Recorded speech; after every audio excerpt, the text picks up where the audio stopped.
Assalamualaikum warahmatullahi wabarakatuh. Bertemu lagi dengan Bu Aswi Seraya di sini, bisa dipanggil Bu Aswi pada pembelajaran kimia hari ini. Selamat pagi anak-anak kelas 10 yang Ibu cintai dan Ibu banggakan. Semoga kalian semua dalam keadaan sehat tanpa kekurangan suatu apapun. Untuk presensi kehadiran pada pertemuan kali ini, silahkan kalian bisa chat di kolom chat di Google Meet dengan cara menuliskan nomor absen kalian, kemudian spasi dengan kata hadir. Nanti setelah Google Meet ini selesai, Ibu akan rekap dari chat tersebut siapa saja yang telah melakukan presensi dan akan Ibu masukkan ke dalam presensi yang Ibu punya. Oke, pada kesempatan hari ini kita akan memasuki bab baru, yaitu struktur atom. Pada pertemuan kemarin, kita sudah belajar mengenai hakikat ilmu kimia serta keselamatan kerja di laboratorium. Ibu dan Bu Lita sudah membuat sebuah video untuk menjelaskan atau untuk memberi gambaran kepada kalian bagaimana sih letak dari laboratorium kimia kita di SMA Negeri Semarang, apa saja yang ada di dalam laboratorium kimia, serta apa dan tidak apa saja yang boleh kalian lakukan dan tidak boleh kalian lakukan selama di laboratorium kimia. Nah, setelah kita mengenal apa itu kimia, apa itu laboratorium kimia, alat serta cara bekerja di laboratorium kimia, sekarang kita akan masuk ke bab 2, yaitu mengenai struktur atom dan tabel periodik. Jadi untuk kompetensi dasar bab 2 ini, apa itu pengertian dari atom, kemudian partikel-partikel apa saja dari penyusun atom itu, kemudian kita akan mengenal apa itu nomor massa, apa itu nomor atom, dan bagaimana sih model atom itu ditemukan dari awal, dari mulai kotak Dalton sampai dengan yang paling baru ini adalah awan elektron atau mekanika kelembapan. Langsung saja, atom itu adalah bagian terkecil dari sebuah benda. Jadi, misal kita punya benda, misalkan meja atau kursi, bagian dari terkecil dari sebuah benda, meja atau kursi tersebut adalah atom. Jadi, atom itu adalah suatu bagian yang paling kecil dari suatu benda yang tidak dapat dibagi-bagi lagi. Jadi adanya adalah partikel atom tidak bisa dibagi-bagi lagi, adanya subatom. Jadi di bawahnya atom tidak ada. Jadi bagian terkecil dari penyusun dari tubuh kita atau benda itu adalah atom. Lanjut saja. Jadi untuk struktur atom tadi pengertian atom, kemudian apa saja partikel-partikel atom, kemudian kita akan belajar mengenai model atom, dan yang keempat adalah tentang susunan atom, dan yang terakhir adalah konfigurasi elektron. Kita masuk untuk ke model-model atom. Jadi teori model-model atom ini muncul berdasarkan dari hasil eksperimen yang memperkuat konsep dapat menghasilkan gambaran mengenai susunan partikel di dalam sebuah atom.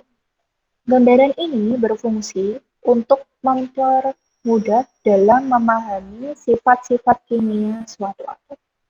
Gambaran susunan partikel-partikel dasar dalam atom disebut dengan model atom. Jadi atom itu adalah bagian terkecil dari sebuah benda. Karena tidak dapat diamati secara langsung aman telanjang, jadi atom ini dapat diamati dengan menggunakan mikroskop.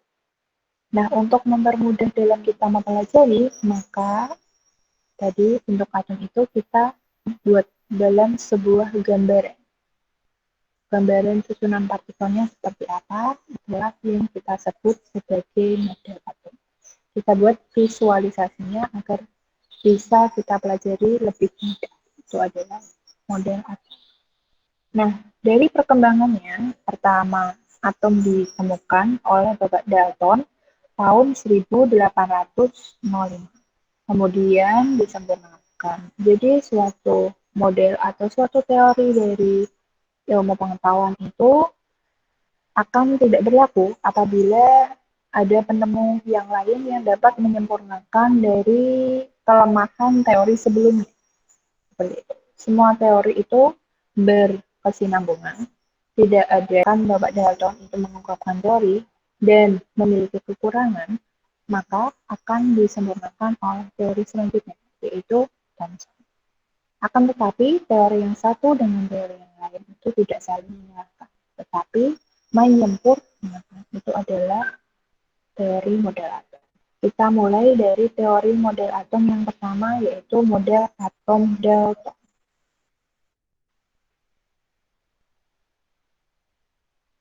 Jadi, pada tahun 1805, John Dalton itu mengemukakan pendapatnya tentang atom. Teori atom Dalton ini didasarkan pada dua hukum, yaitu hukum kekekalan massa atau Lavoisier dan hukum atau hukum susunan tetap. Kedua hukum ini nanti akan kita pelajari pada kedua mengenai perhitungan konsep Mach. Ini akan kita pelajari hukum Lavoisier dan hukum Peirce. Jadi, pada Bapak Lavoisier itu menyatakan bahwa massa total zat-zat sebelum reaksi akan selalu sama dengan massa total zat-zat hasil reaksi. Jadi inti dari Lavoisier itu adalah apabila kita mereaksikan asam sulfat dengan natrium hidroksida, kita masukkan ke dalam tabung reaksi, lalu kita tutup. Setelah kita kocok, maka massa sebelumnya misalkan kita mereaksikannya 10 gram, setelah kita reaksikan dalam keadaan tertutup, setelah bereaksi maka dia akan menjadi garam dan air, juga hasilnya akan sama, yaitu 10 gram. Jadi massa sebelum reaksi dan massa sudah reaksi itu akan selalu sama, tapi syaratnya adalah harus dalam keadaan yang tertutup. Kemudian ada Bapak Pros yang menyatakan bahwa perbandingan massa unsur-unsur dalam suatu senyawa itu selalu tetap. Kemudian Dalton mengamati kedua hukum tersebut, dan dari kedua hukum tersebut, Dalton mengemukakan teori tentang atom, yaitu yang pertama, atom merupakan bagian terkecil dari sebuah materi yang sudah tidak dapat dibagi-bagi lagi. Yang kedua, atom digambarkan sebagai bola pejal, ya, sebagai bola pejal yang sangat kecil, dan suatu unsur memiliki atom yang identik dan berbeda untuk unsur yang berbeda. Jadi apabila ada atom nitrogen dan atom karbon itu memiliki bentuk yang berbeda. Sama-sama atom tapi memiliki bentuk yang berbeda, dipengaruhi oleh berat dan nomor atom. Kemudian, atom-atom yang bergabung membentuk senyawa dengan perbandingan bilangan bulat dan sederhana, misalkan air. Kita tahu air itu rumus kimianya adalah H2O. Jadi, dalam setiap satu molekul air hidrogen dan satu atom oksigen yang bergabung menjadi sebuah senyawa air. Yang keempat adalah reaksi kimia merupakan pemisahan atau penggabungan atau penyusunan kembali dari atom-atom sehingga atom tidak dapat diciptakan dan dimusnahkan sesuai dengan hukum kekekalan energi. Energi itu tidak dapat dimusnahkan dan tidak dapat diciptakan, tetapi dia dapat berubah bentuk dari satu bentuk energi ke bentuk energi yang lain. Hal ini berlaku juga untuk reaksi kimia. Jadi, dalam reaksi kimia itu, atom itu tidak dapat diciptakan maupun dimusnahkan, tapi dia dapat bergabung, atom dan atom bergabung menjadi senyawa, atau dia dapat terbentuk lagi dari senyawa itu yang memisahkan dirinya menjadi atom dan jadi ada proses penggabungan, ada juga proses pemisahan. Menggabungkan atom dan atom menjadi senyawa atau juga bisa saja sebuah senyawa memisahkan dirinya menjadi penyusunnya yaitu atom dan atom. Jadi apabila terjadi penggabungan, misalkan kita ingin membuat air, H2O, proses reaksi kimia dari air, itu kita menyiapkan gas hidrogen, kita gabungkan dengan gas oksigen, dari masing-masing atom dia bergabung akan menjadi H2O dengan komposisi atom hidrogennya sebanyak 2 dan atom oksigennya sebanyak 1. Itu akan terjadi proses penggabungan. Kalau terjadi proses pemisahan, berarti dari H2O dia akan memisahkan diri menjadi atom-atom penyusunnya, yaitu hidrogen dan oksigen. Dan itu apa? Dia dapat menjelaskan hukum kekekalan massa.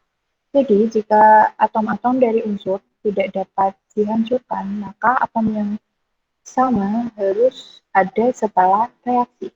Seperti halnya sebelum reaksi berlangsung, maka massa keseluruhan dari reaksi dan hasil reaksi harus sama. Jadi, teori atom dalam ini tidak menyimpang dari bapak Laplace. Kemudian yang kedua, dia juga dapat menjelaskan hukum perbandingan tetap. Jadi, jika suatu atom dari sebuah unsur memiliki massa yang sama, dan jika satuan-satuan atom memiliki perbandingan yang tepat, maka persentase susunan senyawa harus memiliki nilai tertentu dengan mengambilkan ukuran contoh yang dianalisis atau keadaan formal.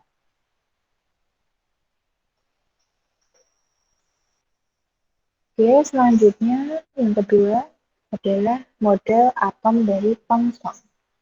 Jadi berdasarkan penemuan tabung katode yang lebih baik oleh William Crocker, maka J.J. Thomson meneliti lebih lanjut tentang sinar katoda.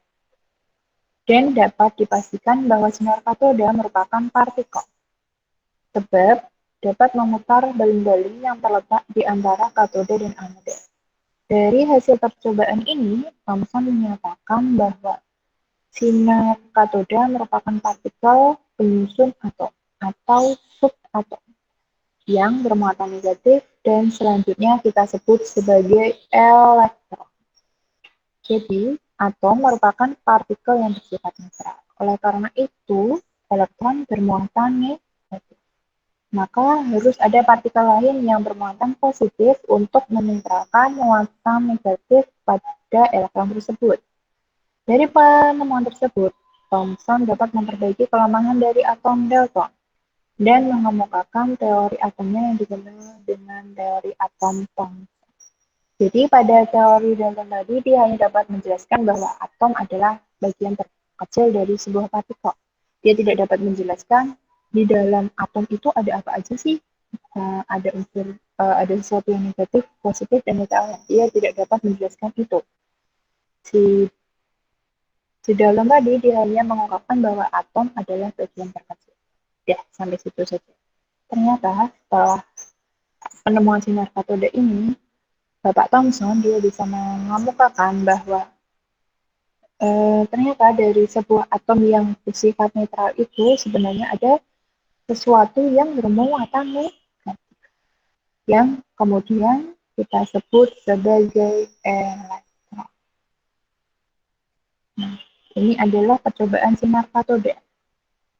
Sinar katoda dibelokkan oleh medan magnet, tertarik oleh lempeng logam positif, tetapi ditolak oleh lempeng negatif. Jadi menunjukkan bahwa dari suatu atom itu ada sesuatu yang negatif. Setelah menghitung dan membandingkan nilai muatan partikel E dan massa atau M, diperoleh nilai perbandingan E per M adalah 1,76 kali 10 pangkat 8 kolom per gram. Nilai ini sama untuk semua gas. Jadi, kesimpulannya adalah setiap gas menghasilkan sinar katoda yang sama. Dan sinar katode ini disebut elektron dan bermuatan negatif. Karena sesuatu yang negatif pasti akan tertarik pada sesuatu yang positif.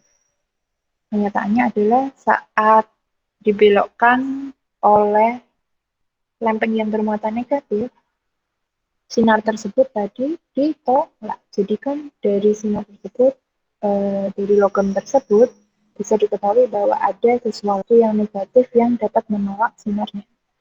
Nah, sesuatu yang negatif itu kita sebut sebagai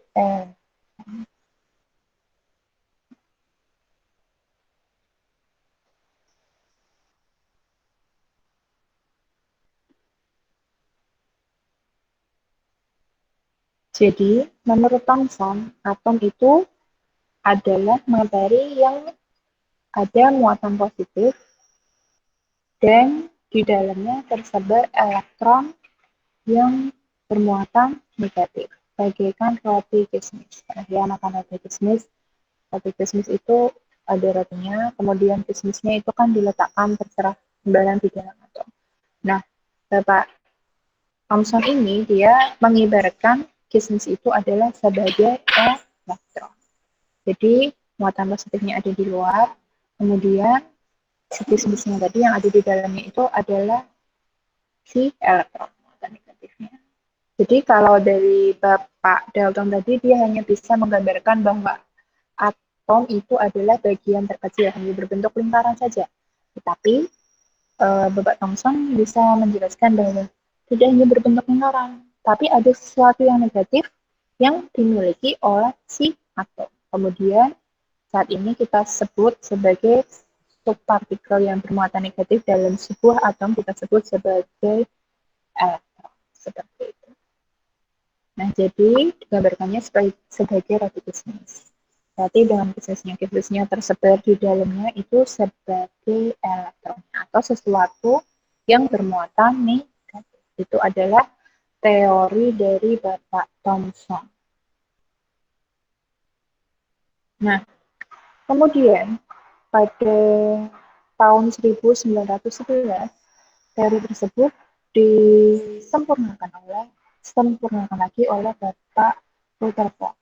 Jadi berdasarkan fakta-fakta yang didapatkan dari percobaan, Rutherford mengusulkan model atom yang dikenal dengan model atom Rutherford, yang menyatakan bahwa atom terdiri dari inti atom yang sangat kecil dan bermuatan positif, kemudian dikelilingi oleh elektron yang bermuatan negatif.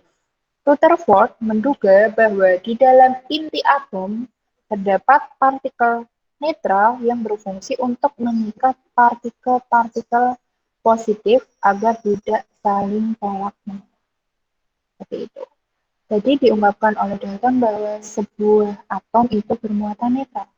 Tapi kalau dari Bapak Thomson tadi, dia menggambarkan bahwa elektron itu tersebar di dalam atom dan positifnya ada di luar, sehingga akan menimbulkan pertanyaan yang lebih lanjut. Masa nanti atomnya bermuatan negatif semua? Maka si Rutherford ini menyempurnakannya seperti modelnya tersebut. Jadi dia mengungkapkan bahwa sebuah atom itu terdiri dari inti dan elektron itu menyebar di sekelilingnya. Kita ibaratkan seperti tata surya kita. Sebagai inti tata surya kita adalah matahari, kemudian kita sebagai bumi, Venus, Merkurius, sampai Mars, gitu-gitu, sebuah elektron yang mengelilingi inti atom pada lintasan tertentu. Jadi dia dapat menyimpulkan bahwa percobaan Rutherford ini, dari percobaannya dia menemukan bahwa atom itu terdiri dari inti atom yang sangat kecil, di mana inti atom ini memiliki partikel yang bermuatan positif, kemudian ada juga yang bermuatan netral. Dan elektron itu mengelilingi dari inti atom. Elektron itu adalah sesuatu yang negatif, yang merah ini. di animasinya itu bergambar merah, itu bermuatan negatif mengelilingi inti atom. Nah, inti atomnya adalah yang berwarna hitam. Di dalamnya ini terdiri dari sesuatu yang bermuatan positif yang kita sebut sebagai proton dan sesuatu yang netral yang kemudian kita sebut sebagai neutron. Jadi ini adalah dari model atom Rutherford ini kita mempunyai inti atom di mana di dalam inti atom ada subpartikel yang bermuatan positif kita sebut sebagai proton. Kemudian ada sesuatu yang netral kita sebut sebagai neutron, dan ada yang mengelilinginya kita sebut sebagai elektron. Mengelilingi ini sesuatu yang bermuatan. Kelebihan teori atom Rutherford adalah dia membuat hipotesa bahwa atom itu tersusun dari inti atom, jadi ada sesuatu yang positif kita sebut sebagai proton dan sesuatu yang netral kita sebut sebagai neutron. Kemudian ada elektron yang bermuatan negatif itu mengelilingi inti bumi. Jadi model atom untuk Rutherford ini adalah seperti tata surya kita, di mana ada matahari sebagai inti tata surya sebagai inti atom, dan ada planet-planet dalam model atom Rutherford ini diwakili oleh elektron. Nah, kelemahan dari teori atom Rutherford adalah tidak dapat menjelaskan mengapa elektron tidak jatuh ke dalam inti atom. Saat suatu elektron berotasi dengan lintasan berkendara, maka dia pasti akan membutuhkan energi. Kalau lama-kelamaan dia berputar, maka banyak yang mempertanyakan bagaimana si elektron itu memperoleh energi tersebut kalau terus berputar. Bukannya lama-kelamaan energinya akan habis dan nanti lama-kelamaan elektron akan jatuh ke inti. Nah, berdasarkan teori fisika, gerakan elektron mengitari inti disertai pemancaran energi, sehingga lama-kelamaan energi elektron akan berkurang dan lintasannya yang awalnya misalkan 1 meter, lama-kelamaan karena energinya berkurang, dia akan semakin mendekat. 1 meter, 90 cm, 80 cm, lama-kelamaan dia akan mendekat ke inti. Contohnya, ambillah seutas tali dan salah satu ujungnya Anda ikat dengan sepotong kayu, sedangkan ujung yang lain Anda pegang. Kemudian putar tali tersebut di atas kepala Anda, dan apa yang terjadi? Ya, benar. Lama-kelamaan putarannya akan pelan dan akan mengenai kepala Anda. Karena putarannya yang lemah, dan Anda akan merasa pegal karena energi Anda akan habis untuk memutar tali beserta tali tersebut. Sehingga Rutherford telah dikenakan lintasan atau kedudukan elektron yang nantinya disebut dengan fluid. Jadi dia sudah bisa menjelaskan lintasannya, tapi dia belum bisa menjelaskan bagaimana sih si elektron ini bisa memperoleh energi sehingga dapat mengitari si inti. Bapak Rutherford ini selanjutnya disempurnakan lagi oleh Bapak Niels Bohr pada tahun 1914. Jadi Niels Bohr mengemukakan bahwa atom terdiri dari inti atom yang bermuatan positif dan dikelilingi elektron yang beredar pada kulit-kulit atom tanpa disertai pemancaran atau penyerapan energi. Jadi di Bapak Niels Bohr ini dia sudah bisa menjelaskan mengenai suatu elektron itu memiliki lintasannya tertentu. Jadi bahwa inti atom sama seperti Bapak Rutherford, dia bisa menjelaskan bahwa atom itu terdiri dari inti atom yang bermuatan positif dan netral. Positif itu kita sebut sebagai proton, dan subatom yang bermuatan netral kita sebut sebagai neutron. Kemudian ada elektron yang bermuatan negatif beredar mengalir. Seperti yang ada di animasi tersebut. Ini adalah model atom atau gambaran umum bagaimana Bapak Niels Bohr menggambarkan atau menurut versi. Di tengah ada inti atom yang ada muatan positif dan netralnya, kemudian elektron itu punya strukturnya, punya kulit atom yang terdapat elektron yang beredar menurut. Jadi seperti kata sudah kita juga, dia sudah bisa menjelaskan orbitnya dari Merkurius, Venus, Bumi. Setiap elektron itu punya kulit-kulit atom. Kelebihan dari atom Bohr ini adalah dia sudah mengenalkan bahwa atom terdiri dari beberapa kulit untuk tempat berpindahnya elektron. Tetapi kelemahannya adalah berdasarkan hasil penelitian berikutnya terbukti bahwa gerakan elektron menyerupai gelombang. Oleh karena itu, posisi elektron itu tidak dapat ditentukan dengan pasti. Jadi, jika orbit lingkaran dengan jari-jari tertentu yang diungkapkan oleh Niels Bohr tidak dapat diterima, tidak dapat menjelaskan, dan teori dari Niels Bohr ini dia tidak dapat menjelaskan spektrum warna dari atom berelektron banyak. Jadi, teorinya si Bohr ini dia hanya menggunakan spektrum hidrogen, sehingga diperlukan model atom yang lebih sempurna daripada model atom.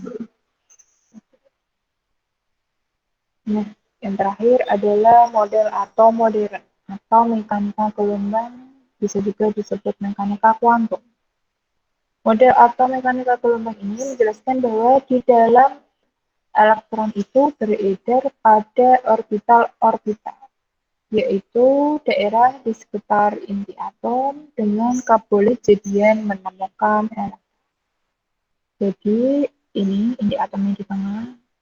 Kalau tadi Bapak Bohr bisa menentukan, oh posisinya di sini, N sama dengan 1, N sama dengan 2, N sama dengan 3. Tapi menurut teori mekanika gelombang, posisi elektron itu setiap saat dia akan berubah. Pada menit awal di sini, nanti bisa sedikit ke atasnya, atau lebih ke dalam, seperti itu. Jadi kita tidak dapat menentukan posisi pasti dari sebuah elektron. Yang bisa kita pastikan adalah letak kebolehjadian untuk menemukan elektron pada kawan elektron.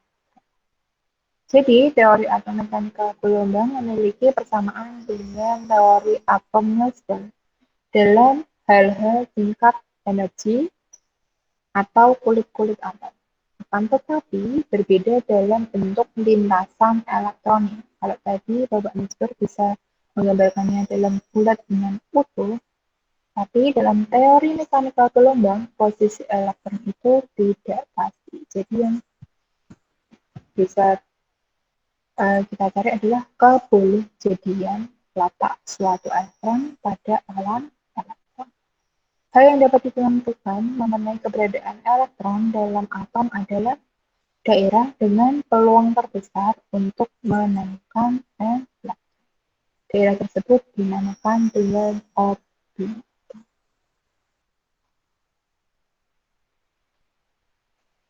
Nah, ini adalah kelebihan dan kelemahan dari setiap model atom. Tadi kita sudah mempelajari beberapa teori atom, mulai dari Dalton, kemudian Thomson, Rutherford, Niels Bohr, dan yang terakhir adalah mekanika kuantum. Jadi, ini adalah teori yang paling baru digunakan adalah mekanika kuantum. Ilmu pengetahuan itu akan terus berkembang seiring dengan perkembangan zaman. Jadi, teori ini pasti juga akan berkembang apabila nanti ditemukan alat-alat yang baru, ada penemuan ilmuwan-ilmuwan baru yang bisa menjelaskan posisi atau letak atom yang lebih terperinci lagi. Jika nanti ada seorang ilmuwan atau mungkin salah satu dari kalian menjadi ilmuwan yang bisa mengemukakan bagaimana posisi atom, kalian bisa menemukan alat untuk mendeteksi letak dari elektron seperti itu, maka kalian juga akan bisa menjadi salah satu nama yang mengemukakan model teori. Yang Ibu sampaikan tadi bahwa teori yang satu dengan yang lain itu adalah melengkapi kekurangannya dari teori sebelumnya. Jadi suatu teori dalam ilmu eksak itu akan tidak berlaku lagi apabila kekurangannya ditutupi oleh penemuan dari ilmuwan yang selanjutnya. Seperti itu. Tapi antara teori yang satu dengan teori yang lain itu tidak saling menyalahkan, tapi menyempurnakan. Kita mulai dari jadi apa yang dapat kita simpulkan pada pertemuan kali ini. Yang pertama, kita sudah mempelajari berbagai macam model atom dengan kelebihan dan kelemahannya. Dimulai dari atom dalton, dia menggambarkannya seperti bola kecil biasa. Jadi kelebihannya adalah dia mulai membangkitkan minat terhadap penelitian mengenai model atom dari teori yang sudah ada sebelumnya, yaitu Bapak Lavasse dan Gombrowicz. Tapi kelemahannya, dia tidak dapat menerangkan hubungan antara parutan senyawa dan daya hantar arus listrik jika atom merupakan bagian terkecil dari suatu unsur dan tidak dapat dibagi. Tapi dari babak dalton ini dia tidak bisa mengungkapkan bahwa ternyata di dalam atom ini ada sesuatu yang negatif, ada sesuatu yang positif, dan ada sesuatu yang nyata. Kemudian dengan penemuan sinar katoda yang dilakukan oleh Bapak Thomson, dia mengungkapkan bahwa ternyata di dalam atom itu ada sesuatu yang negatif, nah yang kita sebut sebagai elektron. Untuk model atomnya digambarkan seperti roti kismis, di mana elektron ada di dalamnya seperti roti kismis pada sebuah ada elektron di dalamnya dari sebuah model atom. Tetapi kelemahannya adalah belum dapat menerangkan bagaimana susunan muatan positif dan negatif dari suatu atom karena atom bersifat netral. Kemudian hal ini bisa dilengkapi oleh Bapak Rutherford. Jadi penggambarannya seperti tata surya kita. Kalau pernah nonton sinetron seperti Leslie sinetron, itu ada matahari dan planet-planet yang mengitari. Kelebihannya adalah membuat hipotesa bahwa atom itu tersusun dari inti atom. Jadi kelebihannya si Bapak Rutherford ini, dia sudah bisa mengemukakan bahwa atom itu ada inti atom yang terdiri dari sesuatu yang positif, kita sebut sebagai proton, kemudian ada sesuatu yang netral kita sebut sebagai neutron, dan ada sesuatu yang negatif yang kita sebut tadi sebagai elektron itu mengelilingi. Seperti itu. Tetapi kelemahannya adalah model tersebut tidak dapat menerangkan mengapa elektron tidak pernah jatuh ke dalam inti dengan teori fisika. Apabila seperti tadi yang Ibu ungkapkan adalah menggunakan tali yang diikat dengan kayu. Apabila kita memutarnya lama-kelamaan kan kita energinya akan habis. Berarti lama-kelamaan si kayu akan jatuh ke inti atau kepala kita. Seperti itu tadi. Nah, tersebut dilengkapi, disempurnakan oleh Bapak Nielsen. Bapak Nielsen ini bisa menjelaskan model atomnya itu seperti bola dengan inti atom yang di sekelilingnya ada sejumlah elektron. Lintasan elektronnya itu jelas seperti bumi posisinya di sini. Elektron pertama posisinya di sini. Elektron kedua di N sama dengan 2. Elektron ketiga di N sama dengan 3. Seperti itu. Membuktikan adanya lintasan elektron. Jadi dia bisa menjelaskan bagaimana orbit dari suatu elektron. Tetapi hanya untuk atom hidrogen. Nah, dia tidak bisa menjelaskan bagaimana kalau atomnya itu tidak sesederhana hidrogen. Bagaimana kalau dia oksigen? Bagaimana dia kalau nitrogen? Nah, kelemahan dari Mister ini dia tidak dapat menjelaskan gas lain hidrogen. Sehingga dilengkapi oleh mekanika kuantum. Jadi, ternyata setelah ditemukan mekanika kuantum itu, elektron itu tidak seperti yang dijelaskan bahwa tadi. Posisinya pasti di N sama dengan 1, di N sama dengan 2, tidak seperti itu. Tapi posisi elektron itu setiap waktu itu berubah. Awalnya di N sama dengan 1, nanti pada menit keberapa dia akan 0,9, akan lebih dekat lagi, akan lebih jauh. Jadi yang bisa kita pastikan adalah letak kebolehjadian dari suatu elektron di alam. Oke, kira-kira untuk pertemuan kali ini itu saja yang bisa Ibu sampaikan. Untuk agar kalian lebih paham, silahkan materi yang sudah Ibu sampaikan tadi, kalian ringkas di buku catatan kalian masing-masing. Catat yang rapi, diberikan contoh model atomnya, teorinya seperti apa, kelebihannya apa, kekurangannya apa.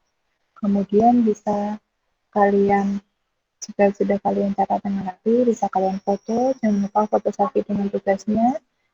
Bisa kalian kumpulkan catatannya di Google Classroom. Nanti akan Ibu beli assignment-nya di Google Classroom kalian masing-masing. Oke, sekian yang dapat Ibu sampaikan. Pada pertemuan berikutnya, jangan lupa tugasnya dikumpulkan. Pada pertemuan berikutnya, kita akan belajar mengenai subatom. Kemudian, tadi lebih mendetail lagi apa itu proton, apa itu elektron, apa itu neutron. Kemudian, apa itu manfaat atom dalam kehidupan sehari-hari, kenapa itu menyuruh kalian membeli atau memiliki SPU, itu akan kita pelajari pada pertemuan selanjutnya.